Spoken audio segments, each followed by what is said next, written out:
revisar que hay argumentos que son económicos, por ejemplo, por el cual se puede tender una jerarquía, o argumentos jurídicos, no sé, de orden público, de protección, etcétera, pero hay fundamentos entonces que van a sustentar la decisión del legislador en uno y otro sentido. Por eso es que hay modelos distintos, ya según lo que vamos a revisar nosotros, y cuál es básicamente el modelo que ha escogido el legislador chileno, y cómo queda después de la reforma, ¿ya? Entonces, básicamente, en los minutos que tengo hoy, me quisiera concentrar en 2 puntos, sin perjuicio que, de nuevo, si alguno de ustedes quiere plantear otro tema, bienvenido sea, que es la no conformidad y luego la articulación de los remedios. Ya, esos son los 2 puntos centrales sobre los cuales quisiera que conversáramos el día de hoy. Partamos entonces por lo primero, ¿cierto? ¿Cómo se instauran estos regímenes de garantía? Sabemos, desde luego, que el fundamento inicial de las garantías legales, ¿saben? Desde luego esto no es exclusivo del derecho de consumo, esto viene ya desde el derecho común, todos conocemos, ¿cierto?, la regulación, por ejemplo, los visos redimitorios, la condición resolutoria, etc. Y tiene por objeto, entonces, resguardar la conmutatividad del contrato, el sinalagma, ¿cierto? Pero en el caso del derecho de consumo, sobre todo, la buena fe y las expectativas del consumidor, ¿ya? ¿Cómo lo hacen los legisladores? Bueno, los legisladores tienen varias opciones. Primero, instaurar garantías voluntarias, no hay garantías obligatorias.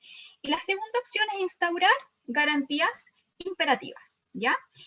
Y hay otra opción que es la mezcla, ¿ya?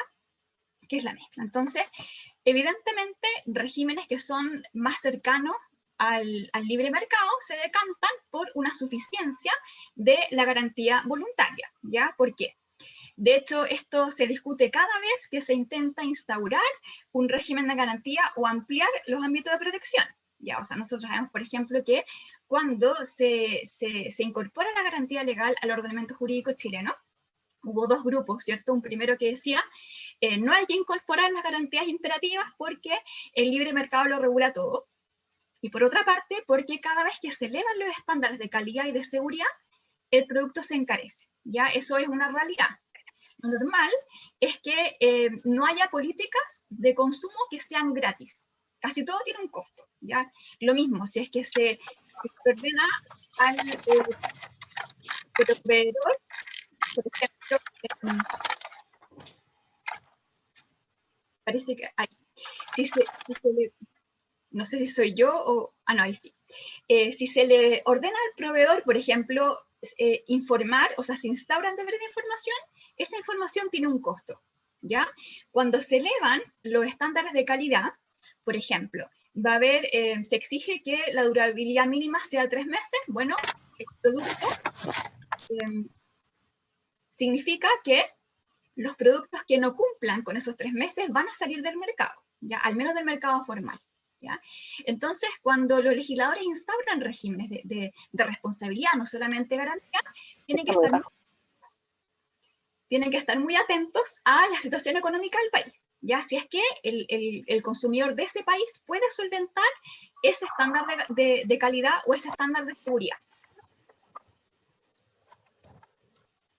No sé si ustedes se acuerdan hace un tiempo atrás, hace mucho tiempo atrás, cuando apareció un reclamo en Chile diciendo que los colados de niños no cumplían con estándares europeos, pero cumplían con la norma chilena, ¿ya? Entonces, claro, la pregunta es, bueno, si hacemos cumplir con el estándar europeo, probablemente el colado suba de precio. Entonces, cada vez que se elevan estándares de seguridad y calidad, el legislador tiene que preguntarse si es que la economía interna es capaz de soportar ese aumento de precio, ¿ya? Obviamente la situación económica del país, previo a la pandemia, ahora hemos retrocedido un montón, pero previo a la pandemia era muy distinto a la situación, perdón, no sé si la que escucha un ruido, somos todos. La verdad es que no hay otro audio que se esté colando, ¿eh? Están todos los micrófonos apagados.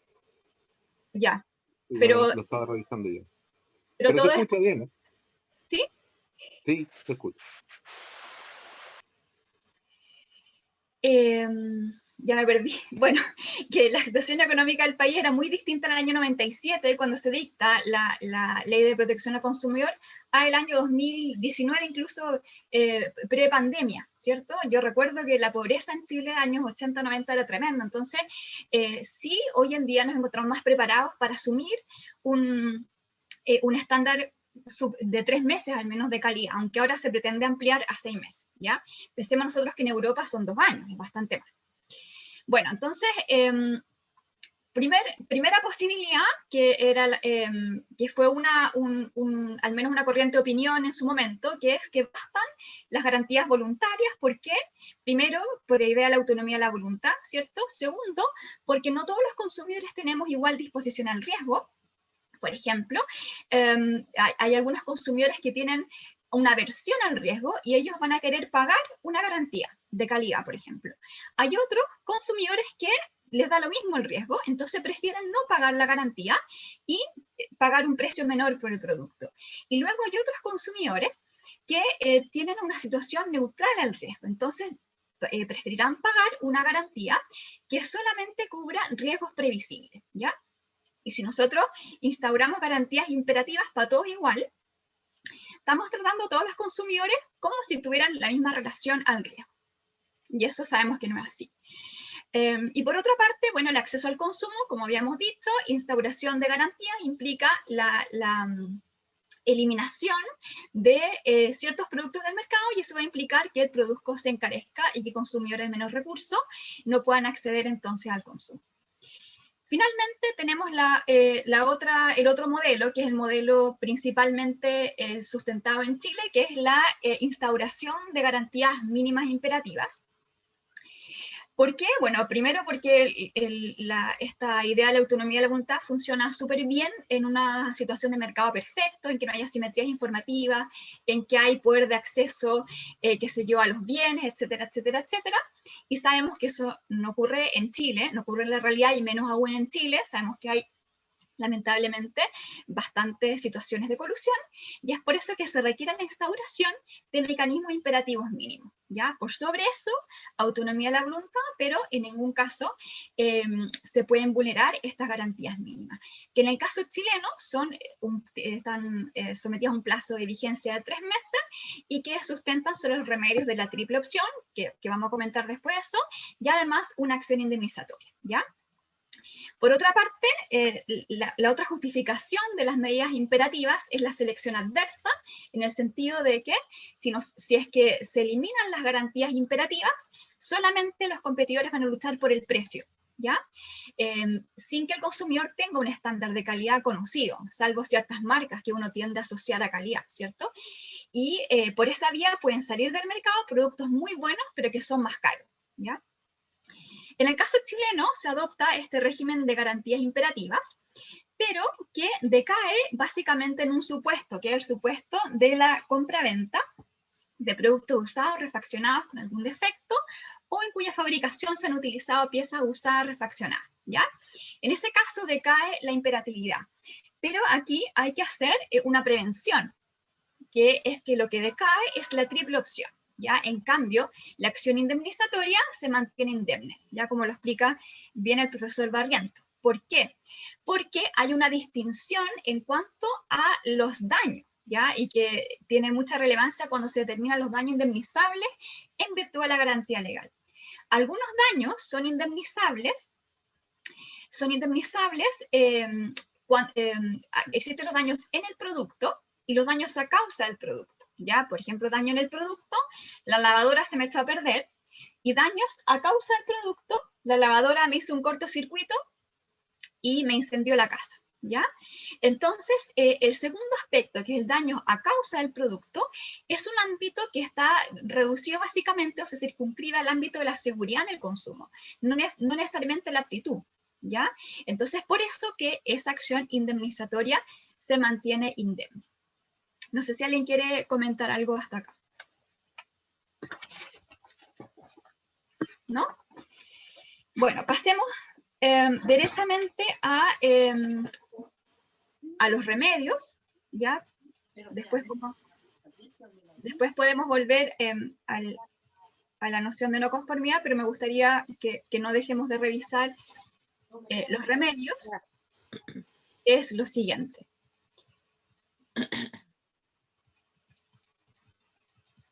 Aquí está. Bueno, nosotros sabemos entonces que esta garantía legal concede al consumidor esta triple, por una parte, una triple opción, que es la reparación gratuita, el cambio del producto y la devolución del precio, al cual se une una acción indemnizatoria, ¿ya? Y, por lo tanto, esta decisión del legislador, estos remedios que otorga el legislador, por supuesto que ya nos suena conocido, lo hemos visto ya en el derecho común. Básicamente, la reparación y el cambio del producto, también llamada sustitución, equivalen al cumplimiento en naturaleza, ¿ya? ¿Por qué? Porque está satisfaciendo básicamente el interés del consumidor. La devolución del precio equivale a la resolución del contrato. Bien, también, provecho. ¿Te vuelvo una cosa? ¿Cómo está ahí dentro? Me quedaron chitas esta puta. ¿Te quedaron chitas? Sí. Oh, no. Asiento. Oye, se lo que decían.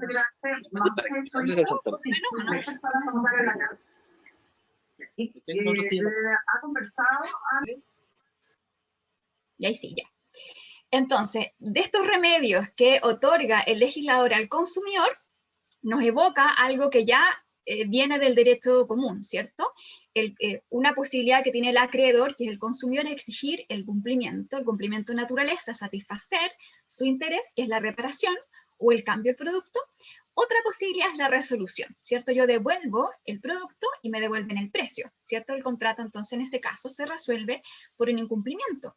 Y a lo anterior se asocia a una acción indemnizatoria que básicamente es el cumplimiento por equivalencia, ¿ya? No son los únicos remedios.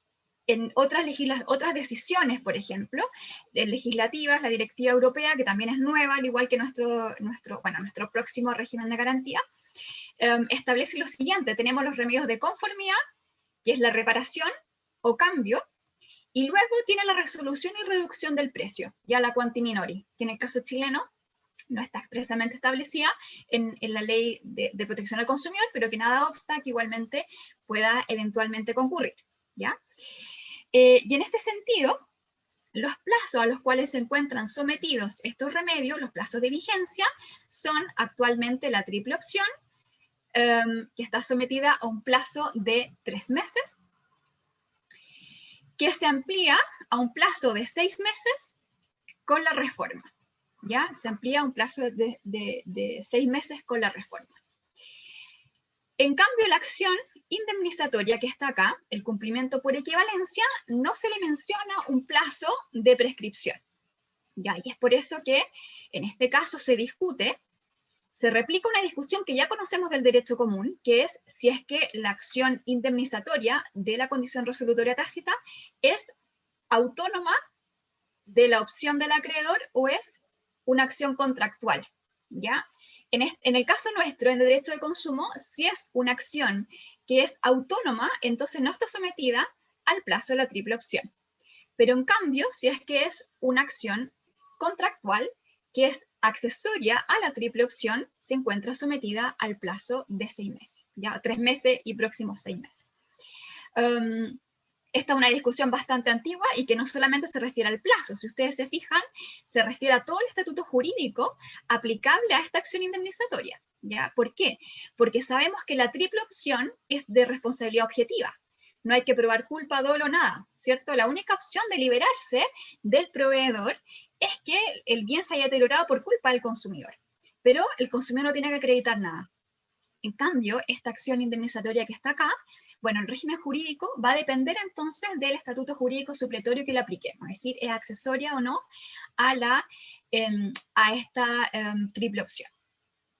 Otra cosa importante que es de señalar acá, podemos profundizar si quieren después de la parte de las preguntas, son los daños indemnizables con esta acción indemnizatoria.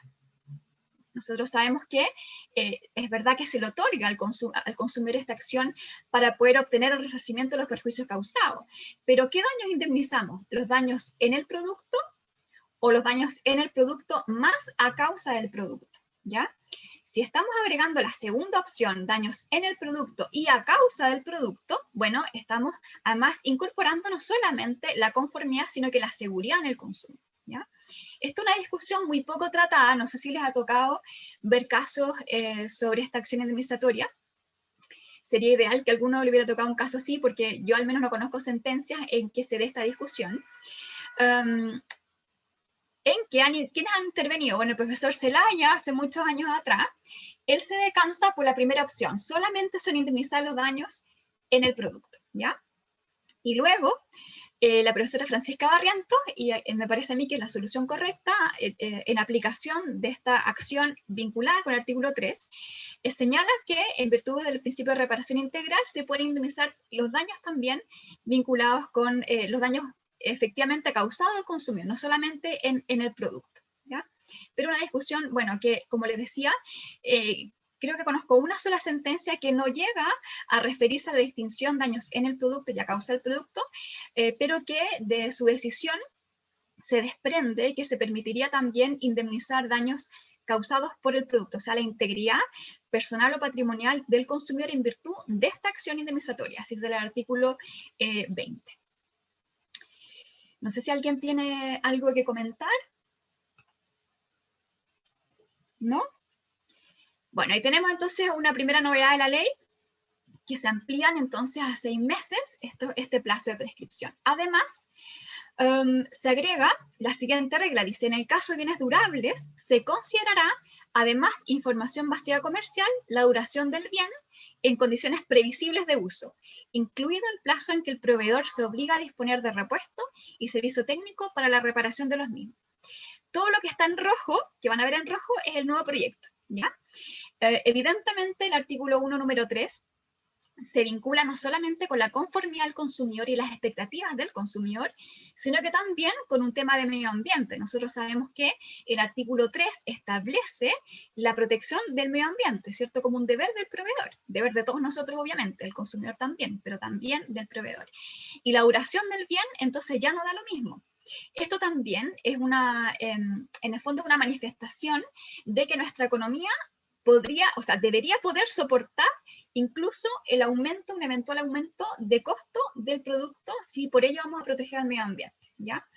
Porque la obsolescencia programada, en su momento, cuando nace como práctica, nace precisamente como una práctica destinada a que el proveedor no pierda dinero, ¿cierto? Porque si es que los bienes duran eternamente, bueno, entonces el consumidor no va a tener que comprar otro bien y, por lo tanto, quien pierde es el proveedor, ¿ya? Entonces, por eso se incorpora en práctica obsolescencia programada, es decir, que el bien puede seguir funcionando, pero se lo fabrica de manera tal que en tal cantidad de tiempo pierda su posibilidad de uso, ¿ya? Entonces, hoy en día está muy en entredicho, obviamente, la obsolescencia programada, no solamente como conformidad al consumidor, sino que sobre todo como una práctica que atenta contra el medio ambiente. Y bueno, segunda decisión del legislador, como ya hemos dicho, es la articulación de remedios derivados de la garantía legal. Sabemos o recordamos que en Chile tenemos entonces estos dos derechos, la triple opción y la acción indemnizatoria. Y acá, por lo tanto, lo que tenemos que lograr nosotros es articular internamente y articular externamente la garantía legal, ¿ya? ¿En qué sentido? Articular internamente, ¿cómo juegan estos remedios dentro de las posibilidades de la garantía legal? Es decir, el consumidor puede optar libremente por cualquiera de estas tres, ¿ya? O bien, si es que hay una jerarquía entre ellos, ¿ya? Y en segundo lugar, una vez hecho ese ejercicio, que muchas veces lo hace el legislador y si no, bueno, viene el campo de la discusión, hay que articularlo externamente, o sea, fuera del remedio garantía legal. ¿Y cómo lo vamos a articular externamente? Bueno, puede ser con otros remedios de la propia ley de protección, pero que no sean garantía legal, por ejemplo, información y publicidad, por ejemplo, artículo 12, por ejemplo, artículo 23. Puede ser también que lo articulemos con otros remedios de otras normas, ¿ya? de otras leyes, otros cuerpos normativos, por ejemplo, el Código Civil, ¿ya? Vicio redimitorio, condición resolutoria, las acciones de cumplimiento, etcétera, el error, etcétera, etcétera, etcétera. Y asimismo, bueno, la Ley General de Urbanismo y Construcciones también, pero también debemos articularla externamente con la garantía convencional, ¿cierto? Que es un tema que se ha discutido muchísimo por una mala redacción del texto actual de la ley que va a ser salvado, ¿sí?, por el proyecto Proconsumidor.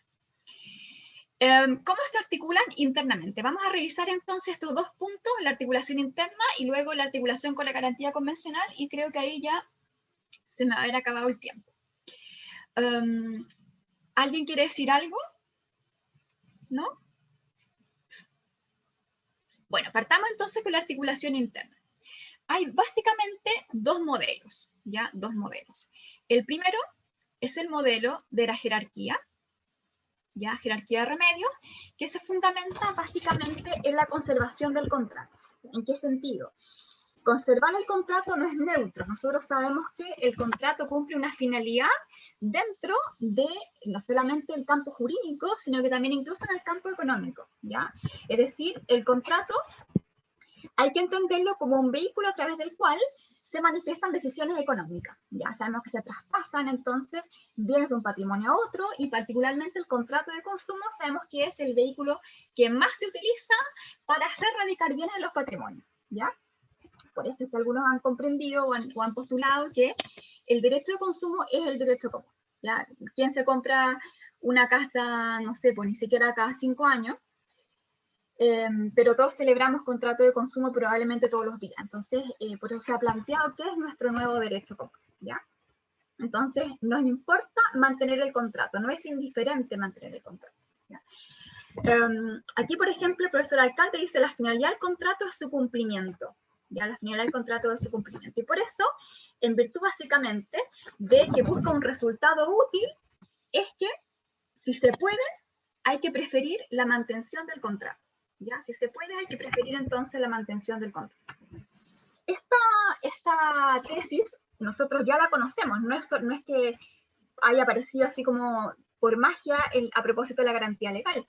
Es una tesis que se ha planteado, si ustedes han leído las circulares del CERNAC, dictada a propósito de la pandemia, cuando nos preguntamos si es que el contrato debe permanecer o no, si no se puede cumplir con la prestación, ¿ya? Ahora obviamente es difícil alegar que la pandemia nos toma por sorpresa, pero probablemente el año pasado, en abril, junio, julio incluso, sí era posible que un proveedor dijera, mira, no teníamos idea que iba a pasar esto, o a lo mejor nos están entorpeciendo, qué sé yo, los confinamientos, ya, para poder abastecernos de stock y luego conducir los productos por la cadena de distribución. Y en ese momento, si ustedes se acuerdan, la circular del CERNAC, correctamente a mi juicio, lo que nos decía es, si se puede mantener el contrato, que se mantenga, ¿ya? ¿Cómo lo vamos a decidir? Bueno, investiguemos la imposibilidad. Si la imposibilidad es absoluta y permanente, o sea, el producto no llegó, no va a llegar y no hay ningún producto similar que yo pueda entregar a cambio, bueno, se puede extinguir el contrato, ¿ya? Pero en cambio, si a lo mejor el producto no va a llegar esta semana, pero va a llegar la otra, ahí lo que hay es una modulación temporal, ¿ya? Y preferimos que el contrato se mantenga. O bien, por ejemplo, a lo mejor no puedo entregar, no sé, pues, esta pelota, pero puedo entregar otra similar que cumple la misma función. Bueno, hay una modulación prestacional, pero lo que queremos es que el contrato se mantenga y excepcionalmente que el contrato se extinga, por ejemplo, por la resolución, ¿ya? Entonces, la mantención del contrato es una idea que ya conocemos del derecho de consumo y que en el derecho común también probablemente todos estudiamos en civil obligaciones, ¿cierto? Esta discusión tremenda acerca de si cualquier incumplimiento nos conduce a la resolución o solo alguno, ¿ya? Que en el caso nuestro de la garantía se traduce en la discusión de si el bien tiene que ser totalmente inapto para que se acceda a la garantía legal, o bien que baste con algún tipo de inaptitud aunque sea parcial. Es lo mismo, ¿ya?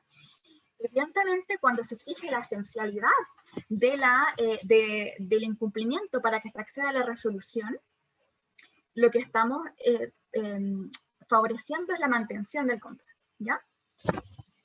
Luego, tenemos el otro sistema, que es el sistema de la libre elección del consumidor acreedor, que es básicamente el sistema en principio adoptado por el legislador chileno hasta ahora, aunque han surgido unas dudas de interpretación. En este caso, lo que se busca es proteger al consumidor y, por otra parte, otorgarle a él la decisión en torno a cuál de los remedios satisface mejor su interés, ¿ya? Satisface mejor su interés. Aquí, por ejemplo, incluso en Europa, en que existe un régimen de jerarquía, la profesora, por ejemplo, Patricia Repesa, ha dicho, bueno, la jerarquía, claro, tiende a la mantención del contrato, pero también es cierto que a lo mejor el remedio, el remedio primario, no satisface completamente el interés del consumidor, ¿ya? Entonces, ¿qué ha ocurrido? Bueno, en el caso, en regímenes foráneos, solamente voy a anunciarlo, no lo voy a tratar en detalle por razones de tiempo. Efectivamente, hay regímenes que dicen, vamos a privilegiar los remedios que tiendan a la conservación. O sea, dejamos a un segundo plano la resolución. ¿Ya? ¿Y cuál vamos a preferir? Bueno, la reparación o el cambio. ¿Ya? Hay otros que prefieren el cumplimiento, precisamente por esta idea de que lo que al consumidor le interesa es, o por qué celebró el contrato, bueno, para satisfacer un interés. Entonces, preferimos aquí, por ejemplo, la reparación. ¿Ya? La reparación. La eficiencia también, por ejemplo, y por eso les traje un caso que es muy interesante para revisar esta eficiencia, que es, hay libre elección, salvo que uno de los remedios sea excesivamente costoso para el proveedor. ¿Ya? Sea excesivamente costoso para el proveedor. En el caso chileno, actualmente, al menos desde mi punto de vista, hay una libre elección del consumidor. ¿Ya? Dice el artículo 20, el consumidor que en el ejercicio de los derechos que contempla el artículo 20, opte por la reparación, podrá dirigirse distintamente, etc. ¿Ya? Entonces acá efectivamente se otorga un derecho de opción al consumidor. Y por otra parte, el mismo artículo 20 señala que el consumidor, si ustedes se fijan, perdón, puede, el encabezado puede optar, ¿cierto? O sea, desde mi punto de vista al menos, daría a entender que no hay una jerarquía. Pero ¿qué pasó? Ocurre que hay una causal de procedencia de la garantía que tiende a confusión, ¿ya? Y básicamente es la letra E. La letra E dice, cuando después de la primera vez de haberse hecho efectiva la garantía y prestado el servicio técnico. Entonces, en virtud de esta norma, es que se amplió, o hubo alguna tendencia jurisprudencial a ampliar o generalizar una causal específica, que es la letra E, a la garantía en general. Y efectivamente hay sentencias, hay varias sentencias que tienden a establecer esta jerarquía y nos dicen primero la reparación, y si no resulta la reparación, bueno, procederán los otros remedios a la garantía. Eso ocurrió, ¿ya?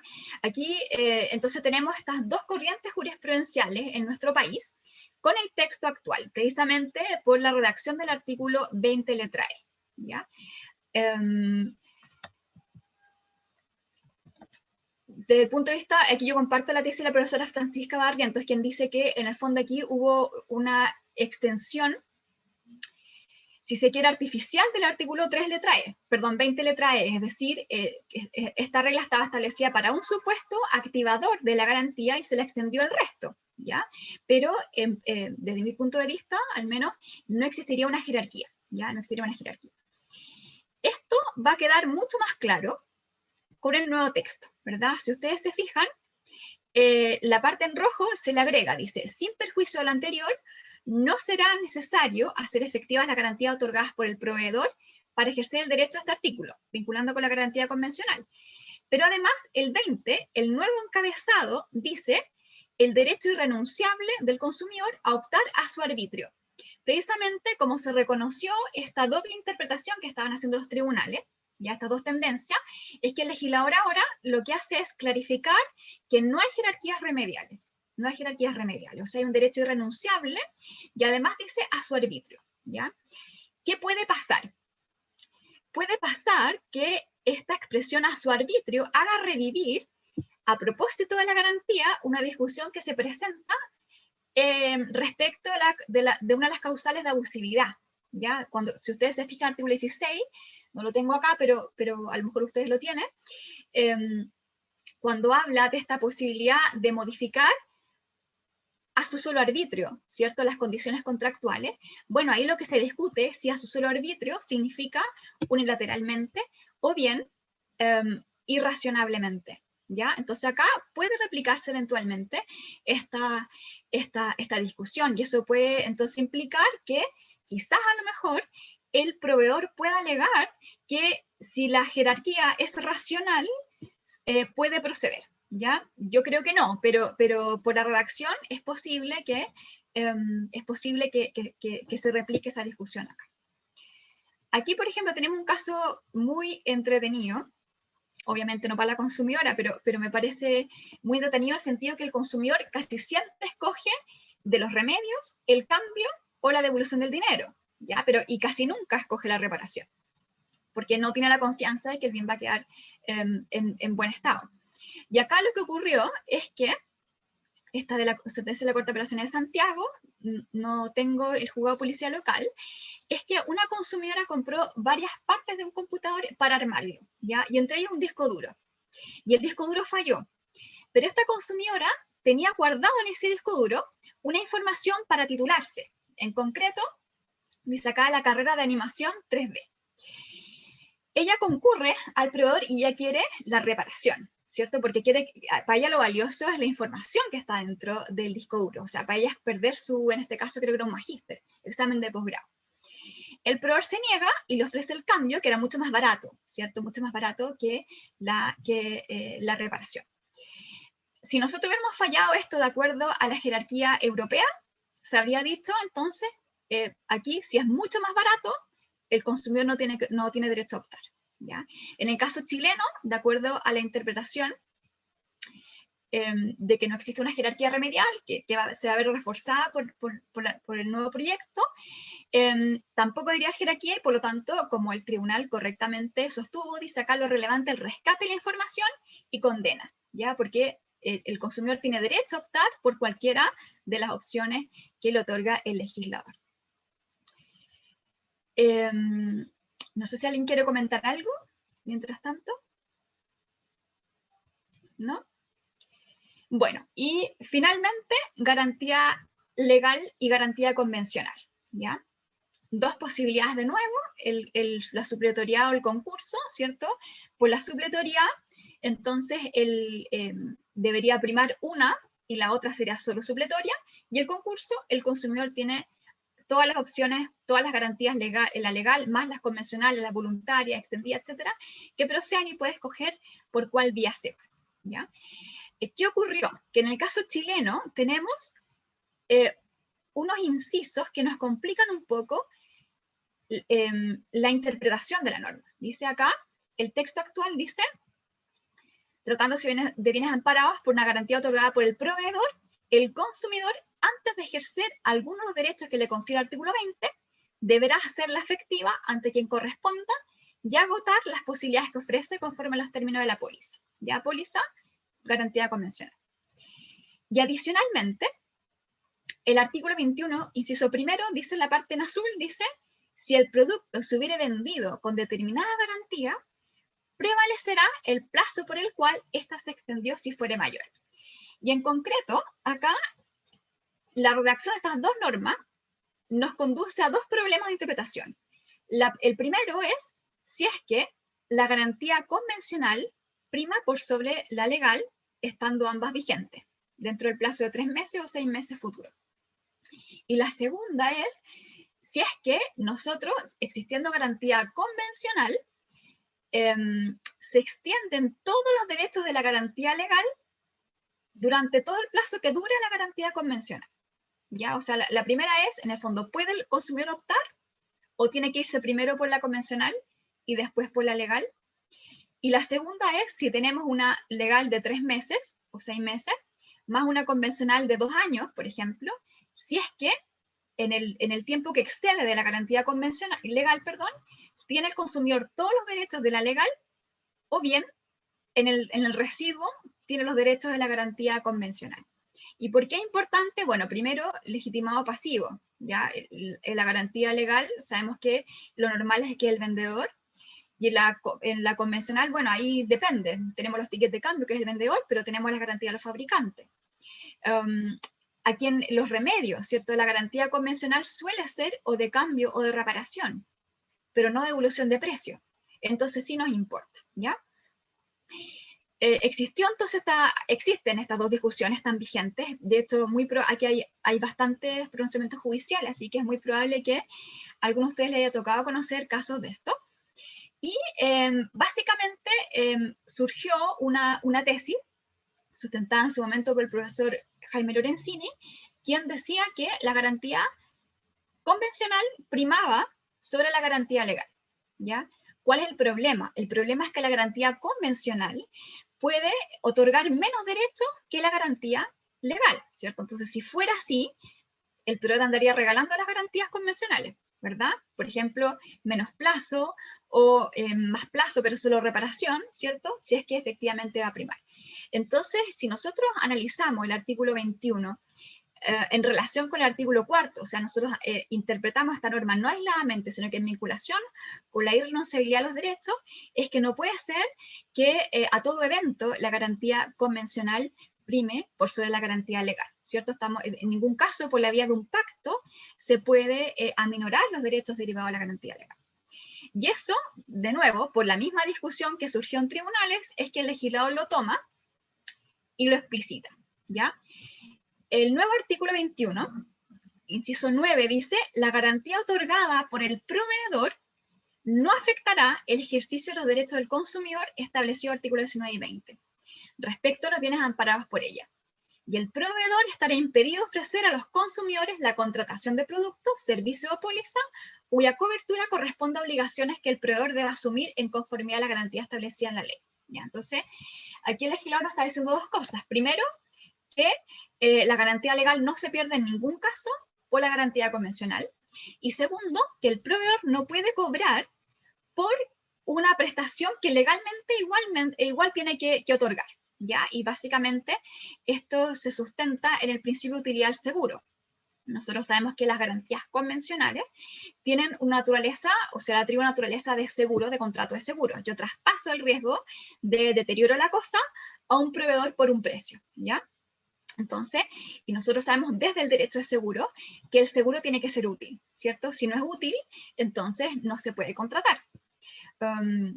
Hubo un par de sentencias en juzgado de policía local también, por ejemplo, de personas pensionadas a quien se le ofrecía seguro de cesantía, o personas independientes a quien se le ofrecía seguro de cesantía.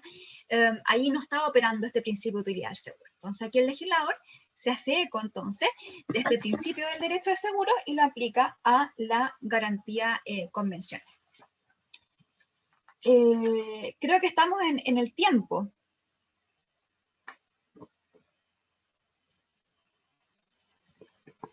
Sí, pero si queda exposición, somos todos oídos, sí. Estamos para escucharla, profesora. Quería nomás reafirmar esta idea del legislador, porque además lo agrega en otra norma, ¿ya? Que es en el 20, ¿ya? Dice, agrega, esto lo habíamos adelantado, dice: sin prejuicio de lo anterior, no es necesario ejercer la garantía otorgada por el proveedor para ejercer el derecho establecido en este artículo, que es el derecho a garantía legal.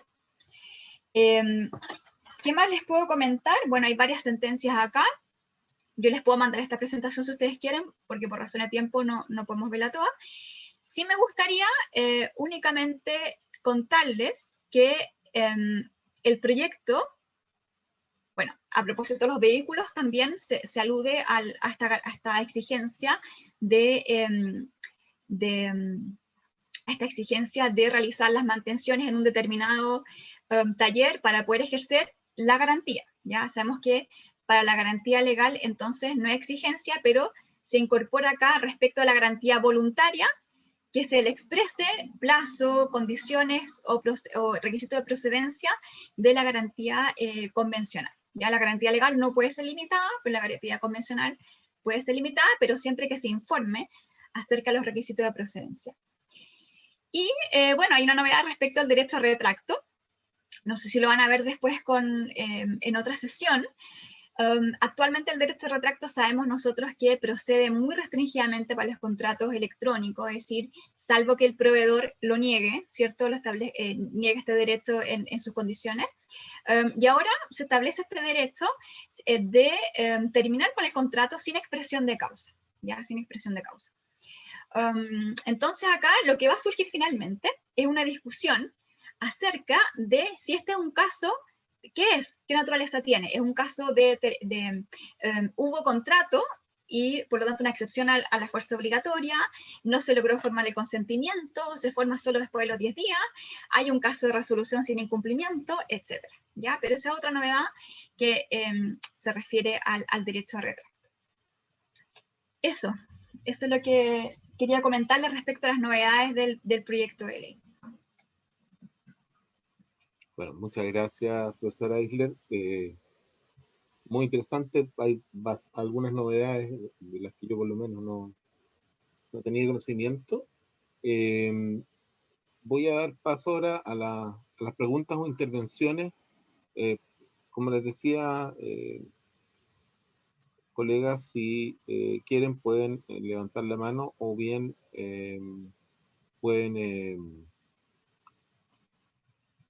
pueden hacerlo por la vía del chat, como lo prefieran.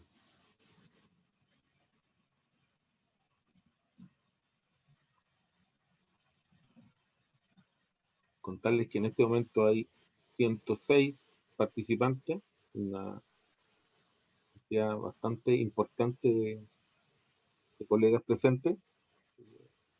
Les agradezco su presencia porque estamos cumpliendo los objetivos que nos habíamos trazado. Doña Carola, Sí, adelante. gracias. Hola, buenas tardes, Erika. Hola, Carola. Yo soy Carola Quesada, juez de policía local de Coquimbo, del segundo, y me surge la siguiente duda por un caso que se me planteó hace unos días. Una persona que reclamaba por la compra de un refrigerador, marca Samsung, que la tienda donde compró, digamos, le ofreció la garantía legal de los 3 meses, porque para extender la garantía hacen un cobro adicional, ¿no es cierto? Ofrecen ampliar bajo, digamos, la condición de ese pago.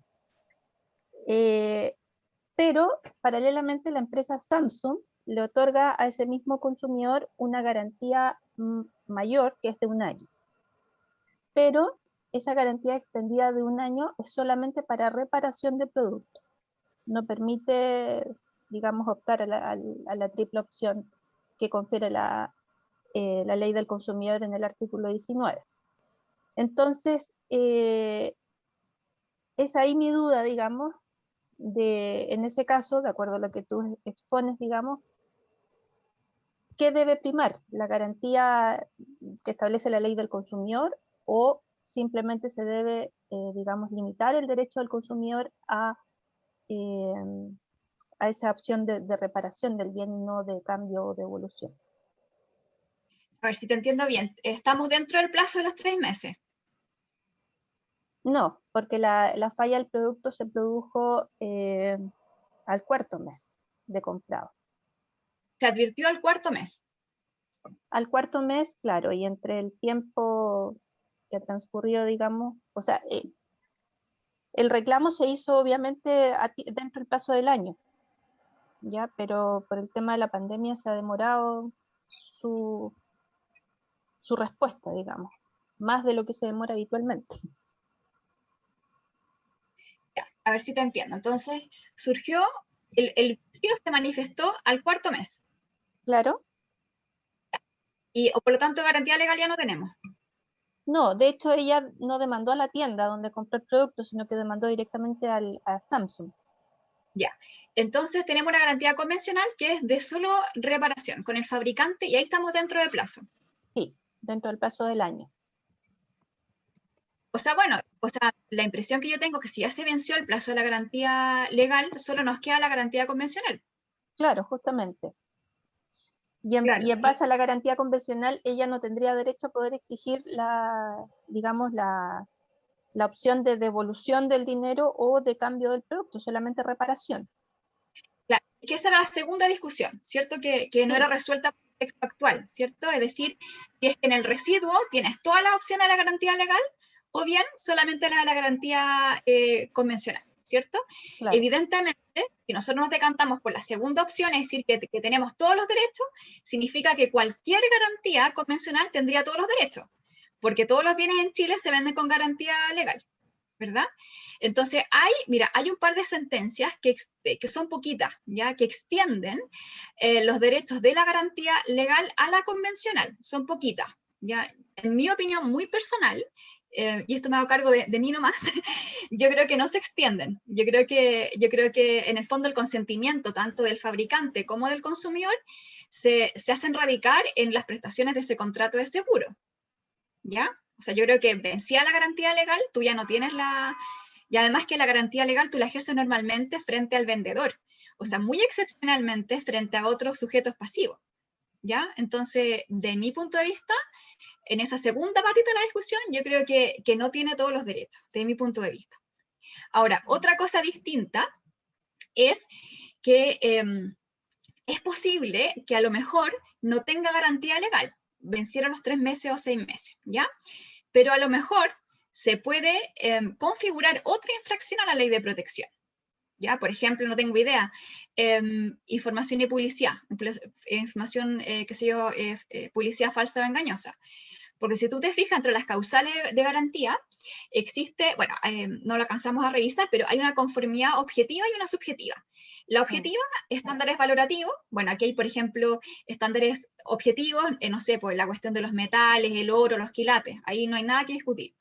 Luego otros valorativos que se refieren al uso del producto, ya que sea apto o no apto, aquí podemos entrar a discutir. Y luego hay otro que es el subjetivo, que no necesariamente se vincula con los usos normales o naturales, pero es lo que te prometieron. Entonces ahí, por ejemplo, podría concurrir, junto con la garantía, un supuesto de publicidad falsa o engañosa, no lo sé, ¿ya? O lo que te comentaba, a lo mejor no es que la cuestión solamente no prenda la tele, no sé cuál es el caso que tú me comentas, sino que me incendió la casa a los 6 meses. Allí ya no hay un tema solo de aptitud, ese es un tema de seguridad. Y ahí, por ejemplo, podría surgir una infracción al 23, no lo sé. ¿Ya? Sí, justamente había pensado en esa salida que tú estás comentando, de tomarlo como publicidad engañosa porque esto es un refrigerador que la parte en que no es congelador, digamos, igualmente, todo el refrigerador congela, entonces la persona alegaba que compraba verduras en la feria, por ejemplo, y que resulta que todas sus verduras se le congelaban y tenía que botarlas, digamos. Y eso, adicionalmente, que ella tenía una enfermedad, una condición especial, por la cual debía consumir exclusivamente casi verduras dentro de su dieta, por lo tanto, de ahí la importancia de haberse comprado un refrigerador más grande y las consecuencias, digamos, que ello conlleva. Claro, ponte tú, o sea, lo que tú comentas es un súper buen ejemplo para hacer esta distinción entre el producto inapto y el defectuoso, ¿ya? Porque el inapto no sirve, ¿cierto? El defectuoso genera un problema de seguridad, ¿ya? Hay casos en los cuales, lo que te comentaba, la tele que me incendia la casa, pero hay casos en los cuales la inaptitud y la inseguridad se confunden. Por ejemplo, un medicamento que no sirve me genera un daño, ¿cierto? Sí. Entonces, si tú tienes un problema de seguridad, además de la garantía, tú tienes otros remedios, que es una acción indemnizatoria, ¿cierto? O publicidad, ahí puede haber incluso un concurso de infracciones, ¿ya? Y hay un tema que es súper importante acá, tú estás diciendo, bueno, lo tomo por publicidad, bueno, si estamos hablando de responsabilidad infraccional, probablemente ustedes tienen la posibilidad, hay varias sentencias, de hecho, que así lo dicen, en responsabilidad infraccional, yo puedo recalificar la acción, o recalificar la infracción, por ejemplo, decir, mira, no es esta infracción, pero está esta otra. ¿Ya? Gracias. Eso, de nada. Bien, hay una pregunta de la profesora Francisca Barrientos, que dice, quisiera preguntar a la profesora Isler, ¿qué le parece el proyecto Proconsumidor en materia de garantía y cómo proyecta el hecho que la garantía convencional no puede limitar a la garantía legal? O sea, me parece súper bien. O sea, básicamente lo que habíamos estado comentando hace harto tiempo atrás, tanto la profesora Francisca Barrientos, no solamente nosotras dos, sino que y mucha jurisprudencia también, ¿verdad? Que los derechos del consumidor son irrenunciables. Entonces, desde hace mucho tiempo ya que era una idea que estaba rondando y que era una interpretación de la ley de protección y que afortunadamente ahora el legislador la recoge, ¿ya? Y se acerca mucho a los regímenes foráneos, ¿ya? Hay otros casos en que nos alejamos, como el régimen de que no tenemos una jerarquía de remedio, estamos ahí bastante lejos del resto del ordenamiento, por no decir que estamos casi solos, pero aquí sí se acerca a los regímenes foráneos. Me parece súper bien que el consumidor no pierda sus derechos. Bien, siguiente pregunta de Carolina Cruz. ¿Existen criterios para determinar cuándo el consumidor abusa de las garantías? Yo diría que depende. No sé, ¿quién hizo la pregunta? Perdón. Ay, se me perdió. Acá. Carolina Cruz.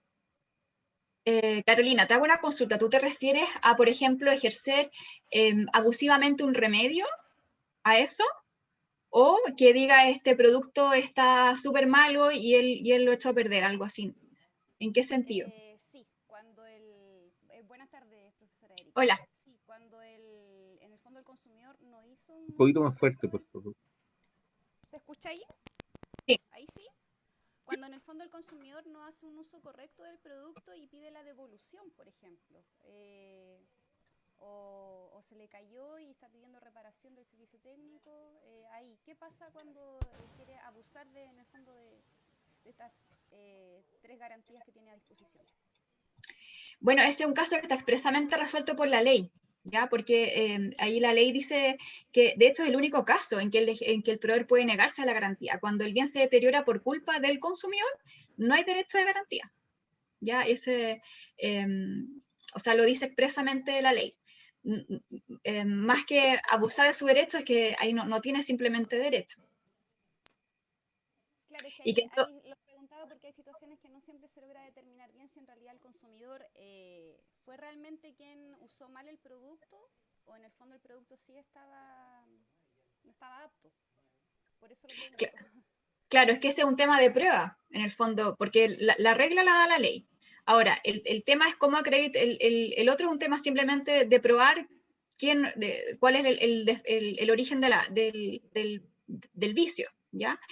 En materia de responsabilidad, a ver, actualmente no tenemos una regla que nos diga que el vicio se presume que venía con el producto. Hay otras legislaciones en las cuales, que son un poco más logradas, que dice, si el vicio aparece dentro del término de garantía, se presume que es de fabricación, ¿ya? Y por lo tanto, para acreditar que el deterioro provino del consumidor, hay que acreditarlo, ¿ya? En el caso chileno no es así.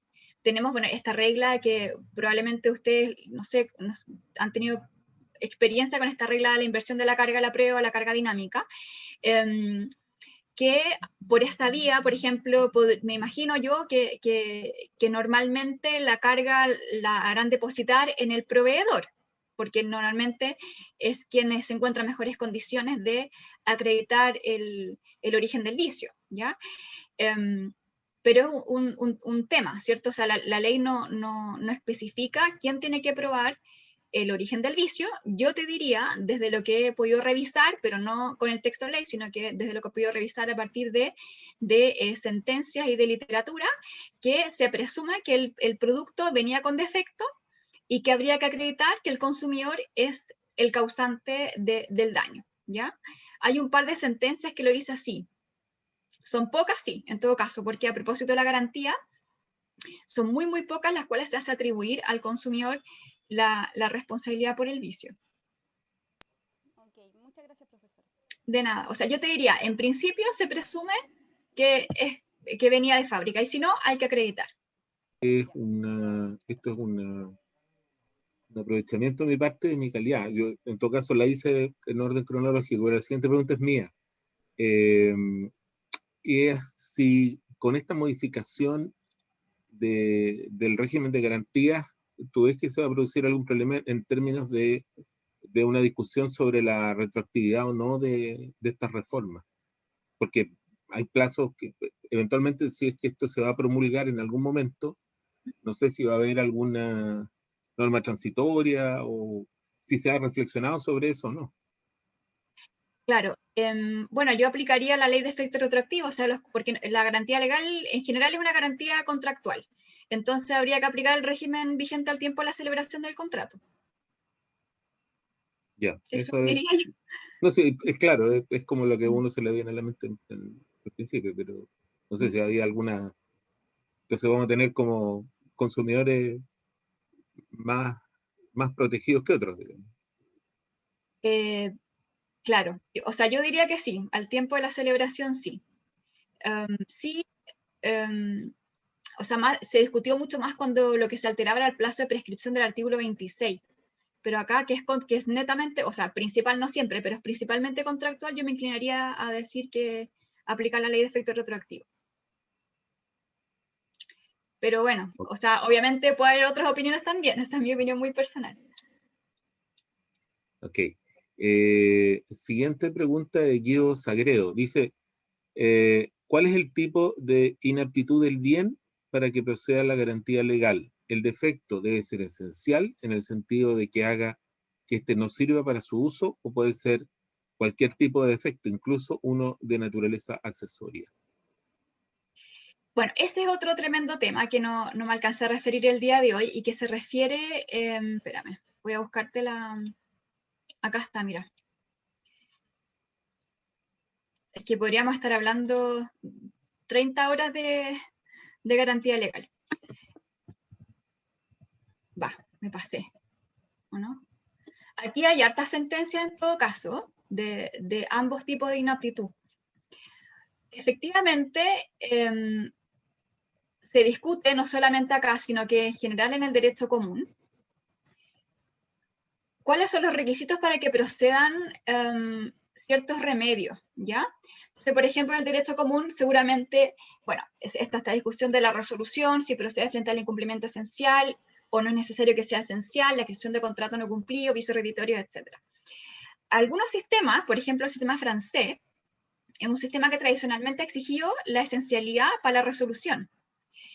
En cambio, el sistema alemán es un sistema que prefiere la conservación, o sea, es mucho más insistente en preferir la mantención del contrato. Nos dice, primero, vamos a dar otra oportunidad de cumplimiento, ya que puede ser reparación o cambio. Y si no resulta la segunda oportunidad de cumplimiento, resolución. Ya, en el caso chileno, bueno, es muy discutido, tenemos argumentos acá. De nuevo, les puedo mandar esta presentación en favor o en contra. Aquí, por ejemplo, está el profesor Vidal, Jaime Alcalde, Pablo Rodríguez, etc. Ya están las dos tendencias en Chile. Una primera que tiende a exigir la esencialidad del incumplimiento y otra que no exige la esencialidad del incumplimiento por la integridad del pago. ¿Ya? Y eso se replica efectivamente a la garantía legal porque al menos uno de los supuestos es un supuesto de resolución. ¿Ya? Por ejemplo, aquí se habla del propósito práctico del contrato. ¿Ya? Este es el mismo fundamento que van a utilizar aquellos sistemas que dicen jerarquía remedial. O sea, si es que, por ejemplo, con la reparación satisfacemos el interés del consumidor, ¿por qué vamos a obligar al proveedor a realizar otro remedio más costoso? ¿Ya? Lo que nos interesa es la satisfacción del interés. Y esto efectivamente se traduce en el estudio de la garantía legal del tipo de inaptitud. ¿Ya? Y básicamente por esta redacción que se mantiene, que es el artículo, la letra C y la E, ¿cierto? La C nos dice acá que procederá o se activará la garantía legal cuando el producto no sea enteramente apto, ¿ya? Y luego la E nos dice que procederá la garantía cuando el bien sea inapto para el uso o consumo según la letra C. Entonces tenemos dos posibilidades, ¿ya? Primero, que se exija que sea enteramente inapto, o sea, que la inaptitud sea total. Y segundo, que puede, o sea, basta con la inaptitud parcial, o sea, que no es necesario que sea enteramente apto, basta con que no sea enteramente apto. Ya es como un juego de palabras, pero básicamente son las dos líneas jurisprudenciales. Aquí hay sentencia en un sentido u otro, ¿ya? Uno que se decanta por la inaptitud total, ya, o sea, mantienen el contrato, y la segunda, que, o sea, no cualquier incumplimiento activa la garantía legal. La directiva europea, por ejemplo, nos dice eso, nos dice no cualquier incumplimiento activa la garantía, solamente cuando es grave, ya, solamente cuando es grave. De hecho, la garantía legal, que es una herencia del vicio redebitorio, los vicios rededitorios exigen que sea grave, ya, o sea, que la cosa no sirva o que sirva imperfectamente, pero que el comprador, si lo hubiera conocido, entonces o no lo habría comprado o lo habría comprado a menor precio. O sea, no cualquier vicio es un vicio que activa las acciones de los vicios rededitorios. Entonces tenemos de nuevo estas dos tendencias. De mi punto de vista, con la redacción actual, bastaría con una inaptitud parcial con tal que no sea cualquier cosa, ya, o sea, por ejemplo, si tiene no sé, algo realmente insignificante, bueno, pienso que no procedería a activar la garantía legal, pero con una inaptitud parcial, que tenga una cierta magnitud, pienso que se puede activar igual. Aquí hay varios casos, por ejemplo, Cernacom comercializadora. Aquí tenemos, por ejemplo, Sapsuelda, una lavadora que lavaba, presentaba defecto en superficie, trizadura, ahí hay un vicio, ¿cierto? Pero no impedían que se utilizara. O sea, que se lo utilizara para lavar, por ejemplo. Cernac con Derco Autos. Esta discusión, las sentencias son casi todas sobre auto, ¿ya? Automóvil que se movía, pero con ruidos fuertes y molestos en el tablero, ¿ya? O sea, imagínense ustedes andar con un auto, pero para mí igual tiene una cierta magnitud. O sea, es verdad que el auto anda, pero claro, o sea, no es muy grato andar con un auto que anda haciendo ruido, ¿ya? Aquí, bueno, se argumentó que cumplía con el objetivo, o sea, andaba el auto. Después acá, Cernac con importadoras Speedbikes. Motocicleta, aunque presentaba defectos, incluso imputable a la enunciada, había recorrido 50 kilómetros. O sea, logró andar, bueno, para algo servía, ¿ya? Aquí, bueno, se dictó sentencia condenatoria, pero por otras normas, no por la garantía legal.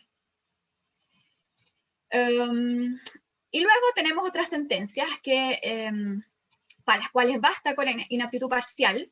Por ejemplo, aquí Torrealba Aguilera con Curifort dice: la expresión enteramente que el legislador introduce nos orienta en interpretación al poder de manifiesto en la letra lo que el espíritu de la disposición. El producto debe incluirse en la hipótesis que estudiamos, etc.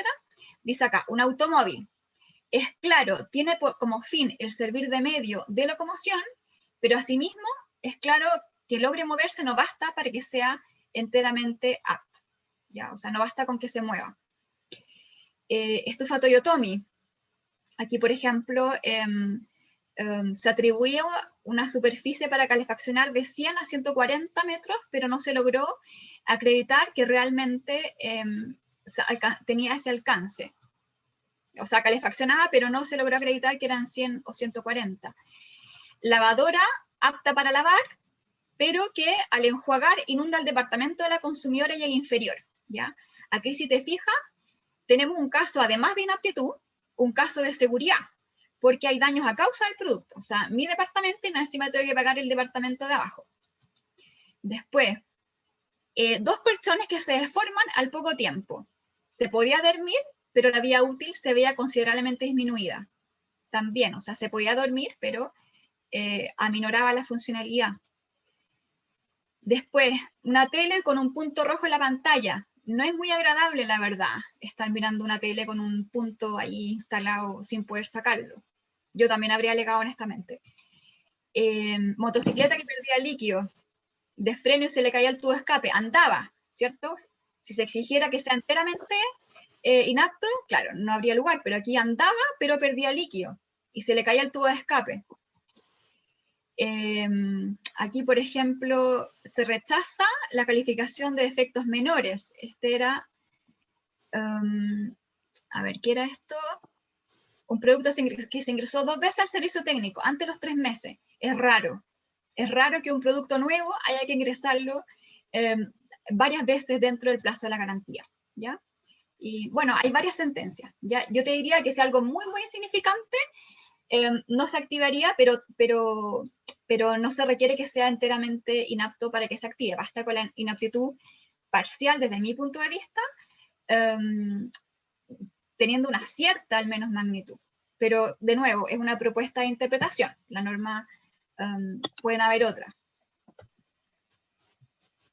Aquí hay un par de comentarios sobre esto mismo. Carolina Cruz dice ineptitud parcial, como el caso de la magistrada Quesada que comentaba hace un momento. Andrés Franco dice, sí, pero el artículo 23 no establece entidad del desperfecto. Por tanto, se podría considerar cualquier desperfecto. De ahí la pregunta. Claro, ahí por ejemplo, si es que no se logra activar, si es que alguien sostuviera, yo no estoy de acuerdo, ¿verdad? Pero si alguien dijera, no, tiene que ser una ineptitud total, bueno, deja indemne otras infracciones a la ley de protección. A lo mejor te niega la garantía legal, pero puede ser una infracción al artículo 23 o al 12, por ejemplo.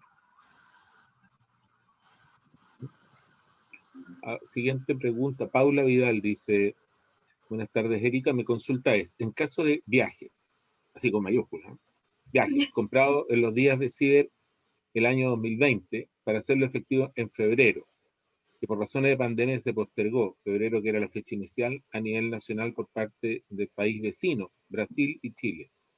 Hoy se da la opción de utilizar la fecha fatal en octubre, pero por razones de fuerza mayor a nivel nacional e internacional, por nuevo caso de COVID y el virus Delta, se han cerrado las fronteras. ¿Qué pasa o qué acción tiene ese cliente? Ya que le dicen que no existe devolución de dinero. ¿Alguna causa, rol o jurisprudencia al respecto? O en su caso, su opinión o sugerencia. Me hace recordar unos pasajes que yo tengo en el éter a Punta Arenas, que no sé en qué estarán ya, porque ya los vi por perdido. Sí, bueno, han surgido bastantes casos de eso, ¿ya? Obviamente nos alejamos harto de la garantía legal en todo caso, no tiene mucho que ver con la garantía legal. ¿Qué puedes revisar? No sé quién era la persona que preguntó. Bueno, a ver, Paula. Primero, hay una columna del profesor Juan Ignacio Contardo que se refiere precisamente a este tema, ¿ya? ¿Cuáles son las posibilidades que tiene el consumidor? Devolución de dinero o bien reprogramación, etc. Luego está la circular del CERNAC. El CERNAC se refiere expresamente a la incidencia de los eventos excepcionales en los contratos y también se refiere a, si mal no recuerdo, a las agencias de viaje, ¿ya? Agencia de viaje, perdón, y también transporte aéreo, ¿ya? Y luego tenemos las interpretaciones generales que nos da el CERNAC y que al menos yo comparto, que es esta idea de que si el contrato se puede mantener, el contrato se mantiene con una modulación temporal o prestacional, salvo que exista, por ejemplo, una frustración de las expectativas del consumidor. O sea, si es que, por ejemplo, ya no es posible, no sé, tú querías ir como al cumpleaños de un primo, por ejemplo, a Brasil, y claro, no te sirve mucho que te lo den para 3 meses más, habiendo frustración de las expectativas del acreedor, se puede proceder a una resolución del contrato, resolución obviamente con todo lo que implica, la devolución del precio. Pero, claro, no es para nada pacífico. Hay normas especiales también en el Código Aeronáutico, que se refiere también a eso. No me acuerdo en este momento de las normas del Código Aeronáutico, pero en la columna de Juan Ignacio y en estas circulares del CERNAC, ahí lo puedes revisar. Bien, hay otra pregunta. ¿Me escuchan, cierto? Sí. Hay otra pregunta, dice, consulta por la redacción de la norma del artículo 21 de la ley 19.496, en particular el inciso primero. La garantía legal o los derechos que ello involucra tienen el plazo de 3 meses para reclamarse ante el vendedor. Por lo tanto, en caso de que un bien tenga un problema de funcionamiento, ¿sería posible perseguir su infracción e indemnización por la vía del incumplimiento de obligaciones del artículo 12 o por la vía del artículo 23, considerando que corresponde al proveedor acreditar que el desperfecto es por causa imputable al consumidor y de esa forma salvar la limitación temporal para el ejercicio de los derechos? A ver, si es que efectivamente concurren los supuestos del artículo 23 y el 12, yo diría que sí. ¿Ya? Por ejemplo, el 23 exige un daño, ¿ya? Exige negligencia, sin perjuicio de que se pueda quitar la negligencia por la vía de la culpa infraccional. O sea, desde mi punto de vista, si se alcanzan a cumplir los presupuestos de otras normas, otras infracciones, además de la garantía legal, podría ser, ¿ya? Pero, claro, tendría que cumplirse los requisitos de las otras disposiciones. Por eso le decía, creo que a Carola hace un momento atrás, si hay publicidad engañosa, por ejemplo, y garantía, bueno, el plazo de la publicidad engañosa es más extenso que el plazo de la garantía. Bien, hay una mano levantada de Jesús Arias. Hola, ¿me escucha? Sí. Sí, hola, buenas tardes, profesora. Quiero Hola, hacer la Jesús. siguiente hola. Quiero hacer la siguiente consulta. Porque en derecho común o derecho civil, dentro de las obligaciones de la naturaleza del vendedor, está los vicios rehabilitatorios. Y ahí tenemos la acción rehabilitatoria y la quanti minoris. Mi consulta, porque ahí se manejan distintos plazos, dependiendo si el bien es mueble o inmueble. Aquí aplica el principio de especialidad, por lo tanto, la ley del consumidor prevalece por sobre el derecho común, o se puede elegir una u otra acción. Una súper buena pregunta, no la alcanzamos a revisar tampoco. Eso se refiere a un aspecto de lo que se llama la articulación externa, ¿verdad? Cómo hacemos dialogar la garantía legal con otros remedios o instituciones de fuera de la garantía, incluso fuera de la ley de protección, ¿ya? Y esto se discutió mucho, sobre todo para el terremoto del año 2010, cuando se empezaron a caer algunas casas, ¿ya? Entonces, ¿cuáles eran las propuestas? Bueno, una primera, efectivamente, aquí hay varias vías de interpretación, ¿ya? De hecho, es un tema que se ha tratado. Si te interesa el tema, después te puedo recomendar literatura. Por ejemplo, el profesor, si mal no recuerdo, Bruno Caprile, dice, depende. Mientras rija el plazo de 3 meses o futuros 6 meses, se aplica la garantía legal. Y una vez extinguido ese plazo, nos vamos al Código Civil, ¿ya? Después está la otra postura, que nos dice que por especialidad, entonces se debe aplicar la garantía legal, como tú bien dices, ¿ya? Y luego hay otra postura, que es la postura del concurso, conforme a la cual, existiendo, o sea, el consumidor tiene un abanico de posibilidades de acciones que puede interponer, y él podrá escoger entonces cuál es aquella que más satisface sus necesidades. Obviamente, cada una con sus características. Por ejemplo, el vicio rehabilitatorio tiene sus características, sus plazos, su daño indemnizable, su tribunal, etcétera, etcétera, etcétera. Y la garantía legal nuestra tiene otras características. Entonces, tú podrías optar, de acuerdo a esta otra interpretación, si me lo recuerda la tesis del profesor Corral, que el consumidor puede optar por cualquiera de ellas dentro de sus respectivos, obviamente, plazos de vigencia. Ok, muchas gracias. Tengo una última pregunta, que es nuevamente de Carolina Cruz, que dice, ¿por qué no se agregaron estas modificaciones a la ley 20.081? No tengo idea, no lo sé. No lo sé, habría que preguntar. O sea, ustedes saben cómo se han ido agregando las cosas a la ley de protección, así como de a poquito. No lo sé, ahí sí que no podría decir. De hecho, esta misma ley, este proyecto pro consumidor, ha tenido también sus baches, ¿cierto? O sea, ahora el bache es el tema de las tarjetas, ¿cierto? Si es que se va a permitir o no hacer descuentos con ciertos medios de pago. Pero no te lo podría responder lamentablemente, Carolina, porque no se incorporaron antes. ¿Y el proyecto está finalizando ya de tramitación o le queda mucho rato todavía? No, está, o sea, muy pronto, o sea, el primer bache, o sea, el más reciente era el tema de la facultad del CERNAC respecto a los datos personales, ese ya está listo, y ahora yo diría que con este es el último tema que se está como ahí un poco entrampado. Bien. No tenemos más preguntas y estamos en un tiempo impecable, así que yo Una quiero última pregunta, agradecerle. Juan, A ver, por perdón, favor, una última preguntita. Carola. A ver. Erika, a la luz de estas modificaciones a la ley del consumidor, ¿cómo crees tú que ha sido la reacción de los proveedores en general con respecto al cumplimiento de las garantías? Digamos, ¿ha habido un cambio en la manera, digamos, de responder de los proveedores, crees tú, o es muy pronto como para dar esa apreciación?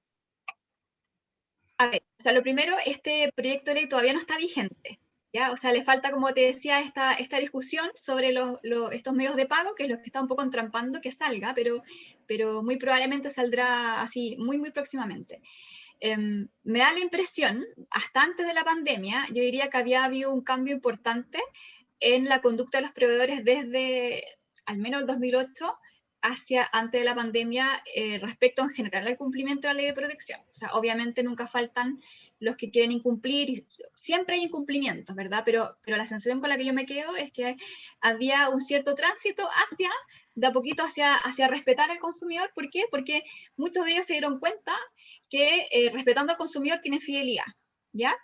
Con la pandemia sí me ha dado la impresión de que hay varios proveedores que su conducta deja bastante que desear y simplemente se escudan en la pandemia para no entregar, imagínense los servicios de courier, por ejemplo, a la pandemia o el paro de los camioneros, qué sé yo. Entonces no siempre han sido casos fortuitos. Es difícil hablar hoy en día de que no podemos sospechar de la pandemia, y no obstante, muchas veces ahora se escudan en eso o para no entregar el producto, o simplemente devolverte el dinero automáticamente sin preguntarte si es la solución que tú quieres, entregas muy, muy atrasadas. Entonces, sí creo que lamentablemente la pandemia dificultó mucho el cumplimiento por parte del proveedor. Como que no he visto, o sea, hay muchos proveedores que su conducta, de mi punto de vista, ha dejado bastante que desear.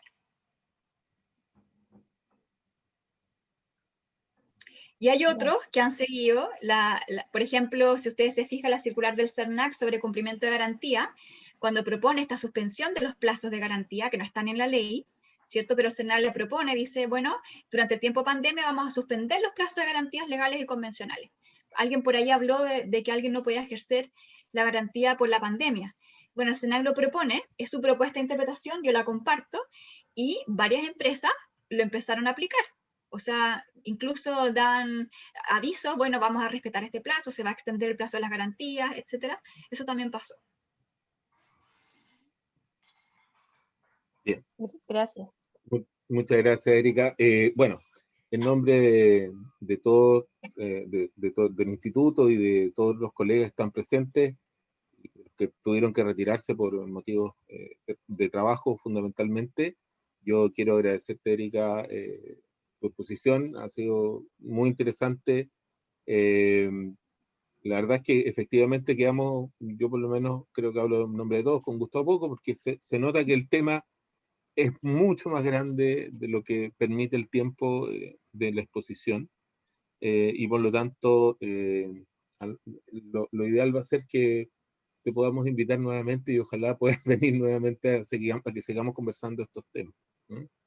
Sí, yo feliz, encantada. Así que muchas gracias. Y colegas, les quiero recordar que nuestro ciclo hay ahora una suspensión hasta el 4 de agosto. Vienen vacaciones de invierno y estas cosas. Así que el 4 de agosto vamos a volver, esta vez con el doctor Marcos Andrade, y quien se va a referir al tema de la competencia que se nos atribuyó por la ley 21.325, que tiene que ver con el tema de migración. Así que están todos, por supuesto, invitados a regresar